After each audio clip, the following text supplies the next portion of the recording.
دهیپیوینه که تایبت یا دنگ امریکا به برپرسی اوفیسا تکلیین گشتی یا هیزن سوریه دیموکراتیک هسده ریدور خلیل روشا پشتی بریارا سروک امریکا جفکشاندنا سوری شروع وکر.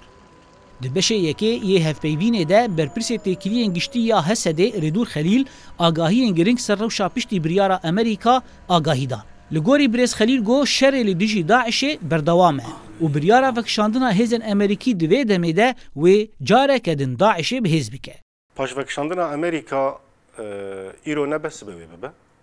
اف یکایش روژا دسپیکی دزلال بو. ام وکو شریکین هفدوی لدیجی ترور داعشی ام شربک. تشتی گوگ دوی درید بالکیش بو. هین اف شرایط نقدیه اف بریار هاتا درکت. یعنی نفهم کرن دورده چی بو. لسر پرسا گلو پشتی بریارا امریکا وکشاندنا هیزی خواه. گلو هیزن امریکی لسر عرضه تفگراوان چاوایه و گلو وکشاندن چه بویه یانا. برز خلیل لسر وی مجاره تکس کرگو روشا لشکری یا هیزن کوالسیون وک بریه و شر بداعش ره بری ودیچه. لسر عرضه دالی پراتیکی ده حتی نهانکا یعنی جروجا گوگ بریارا پاش وکشاندنی هاتیه درخستن تو گوهرتنک لسر عرضه چه نبویه تکوشینا مهین به هفدوره بردوامه آلیکاریا امریکا و یا کوالسیون ناونتویجی لدیجی داعش هنا بردوام دکه.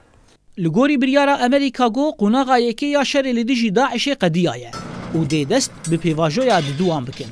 گلو هسده به تکلیین خود امریکا ره لسر واته و ناوروکا قناغا دوان بشر لدیجی داعش ده چهاتیه پیلان کرن. یعنی بریا درکتنا بریارا پاشوکشاندنی پیلانی می 2019 جی به هفدوره هبون اوی چاول هم بری داعش می تکوشینا خبر دوام بکن. وكما آنی سر زمان دست پیکی دژی جغرافی تنکرن نای واتایا گو داعش خلاص بیه به هزاران گروپ داعشی رازای گوگد هرم ده هنه بجیبونه گوگره که اف گروپانا بین تنکرن جالیه کی دیتر و اف ویران کرن و خرا کرنا گوگد هرم ده چی بویه اگر دالیه جنوب اساس کرنه ده بعربی بیشن اعاده اعمار اگر گوگ پروژه کی بیرنگی هانه تنبه دالیه اعاده تأهیل ده جنوب انسان پرورده کرن اوقاس خرابون چی وید نوا جواکی ده اگر گوگ اوانا همی اف وکو پروژه نیم پیشکش کرن و لسروی نی خبطاندن و گراندنا داعشی جاره کدیتر وکبری کارکی پرحته لگوری هسده گو تنکرنا داعشی لهجین نای واتیا تنکرنا وی برز خلیل دبیجه گو بی چاره سیاسی جی سوری ره وی هردم داعشی هبه دیتنا چارەسەریya سیاسی نها هەری گرنگە ji بۆی ڕەوشە سووری bi tevahî û bi taybetî ji بۆی rojhilat û Bakurê Sûriyê û bi taybetî herêmên Rojava herêmên Kurda eger gog çareseriyeke siyasî jî neyê peyda kirin ji بۆی van herêma ev jî sebebeke ji sebebê got Daeş careke îtir xwe organîze bike û xwarî xistin bike.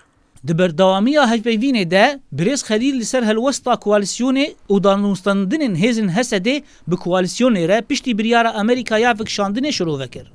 Birêz Xelîl dazanîn got hevkarên wan di şerê li dijî terorê de ji biryara Amerîka nerazî ne. Li gorî gog me şopand helwestên van hemî welatan nerazîbûna xwe dana nîşandan. Çima nerazîbûna xwe dan nîşandan ji ber got hedefê sereke tinekirina Daişê ye hîn Daişê tinebûye ji bo vê yekî ew jî nebûî rengî bi paşvekşandina hêzên leşkerî yê koalîsyonê ji vê derê lê ew bi xwe helwestê wan hinekî cuda ne ew dibêjin şerê me li dijî Daişê wê berdewam bike ji ber got hîn bi dawî nebûye lê ew ê çi qasî hêza wan têr bike têr neke ew mijarekî ev welatana û Amerîka encex bikaribin di nava xwe de گفتگو بکن و لوی آستانهانی بکارم بگیجن بریارکی. داویا آخفتنا خدا برز خیلی دازانی گو هیزن سوریه دموکراتیک دشار خالی دیجی داعش ده اولکاریا نابنتوید پاریزه. و جواکا نابنتوی دوابه بجگریا هسته بکه دشار دیجی تروری ده. زانا عمر دنگ امریکا.